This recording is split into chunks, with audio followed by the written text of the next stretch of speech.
صباح الفل. هل بالضرورة كل اللي قدمه عبد الحليم حافظ وكل اللي قدمته السيدة أم كلثوم وفريد وفايزة ووردة ومحرم فؤاد ومحمد رشدي ومحمد العزبي، هل كل اللي قدموه واو عظيم؟ لا. طب هل بالضرورة ان السيدة ام كلثوم فنانة عظيمة؟ بالضرورة انها فنانة عظيمة. بالضرورة ان عبد الحليم حافظ جنن المجرة في سن صغير. جنن المجرة في سن صغير.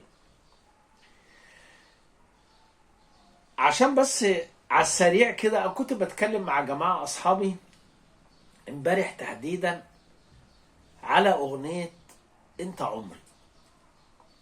اغنية انت عمري كلام سطحي متعاص مزيكا، وان من وجهة نظر متواضعة محمد عبد الوهاب بجلالة قدره قدر يبلع السيدة ام كلثوم بجلالة قدرها مزيكا متعاصة كلام. رجعوني عينيك لأيام اللي راحت، علمونا ندم على الماضي وجراحه. رجعوني عينيك لأيام اللي راحوا، علمونا ندم على الماضي وجراحه. اللي شفته قبل ما تشوفك عينيا، عمر ضايع يحسبوه ازاي عليا. انت عمري. طيب شكرا، جميل جميل.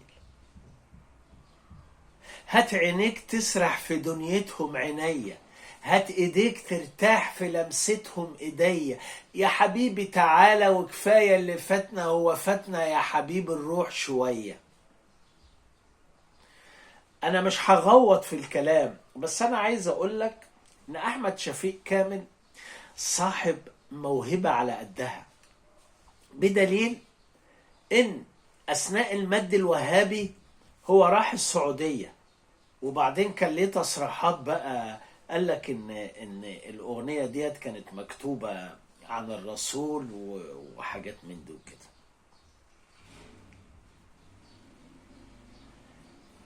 صاحب الموهبه الحقيقيه من وجهه نظري ان يدافع عن موهبته وعن اصاله موهبته وعمقها. انما انا بقى اطلع اقول اصل كانت مكتوبه عن الرسول وهم حوروها احنا عارفين المد الوهابي لما جه في مصر، وخصوصا بعد كامب ديفيد، اجتاح المجرة المصرية يا عيني. هم دلوقتي بيتخلصوا من اللي هم صدروهم لنا، واحنا لسه عايشين في المسألة الدقن من السنة. الدقن من السنة، ما فيش كلام. والحجاب من تعليم ربنا سبحانه وتعالى للمرأة، ما عنديش مشكلة. لكن التناول ان كل واحد لما بيحاول يتاجر بالدين لا بيقع. طيب عشان بس ما نفرعش الحكاية، يرجع مرجوعنا لفكرة اللي انا كنت بتكلم فيها مع اصحابي. لا، مش كل حاجة قالتها السيدة ام كلثوم واو عبقرية، لكن بالضرورة ان الحاجات اللي قالتها لمأمون الشناوي عبقرية.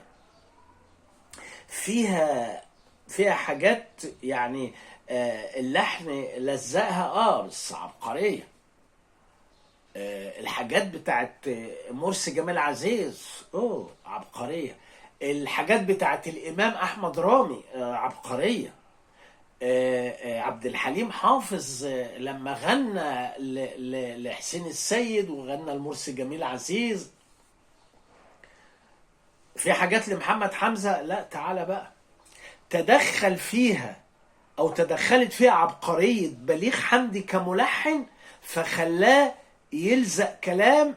او هقول لك حاجة عشان ما تروحش بعيد، بس عبد الرحمن الأبنودي شاعر ما حصلش في المجرة، لكن انا على صفحتي حللت اغنية الهوى هوايا، ابني لك قصر عالي واخطف نجم الليالي واشغل لك عقد غالي اهديه لاحلى الصبايا. الاغنية مكتوبة على شكل رباعية، 3 اسطر وقفلة. الاغنية فيها عوار، لكن معلش مين اللي كان ملحن؟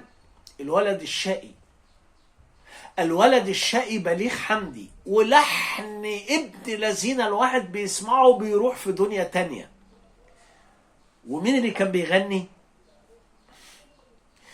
المفتري اللي علمنا حاجات كتيرة، علمنا الحب وعلمنا اللبس وعلمنا تسريحة الشعر. أنا كان عندي أخويا الكبير ربنا يديله الصحة اسمه عبد الحليم، وانا ابويا اسمه حافظ، فكان متقمص شخصية عبد الحليم حافظ، وكان يعمل تسريحته والشلستون والحاجات دي. الهوى هوايا وايه، وكان بيغنيها لفرجينيا جميلة الجميلات ميرفت امين، وفيلم كان لحسين كمان، حاجة في منتهى العبقرية. لكن ممكن احنا نحلل الاغنية بعد كده؟ لا معلش، كان في كلام متلزق كتير، وكلام يعني ملو دراعه ومعمول وكده. انا مش بخبط في الثوابت، بس انا عايز اقول لك ايه، اوعى ترتكن للسائد والممكن والمتاح عشان ما تروحش في داهية. صباح الفل. ومصر هتفضل اعظم دولة في المجرة، ومصر هتفضل تعلم كل اللي حوالينا يعني ايه حياة، ويعني ايه محبة، ويعني ايه فن، ويعني ايه ثقافة. صباح الفل.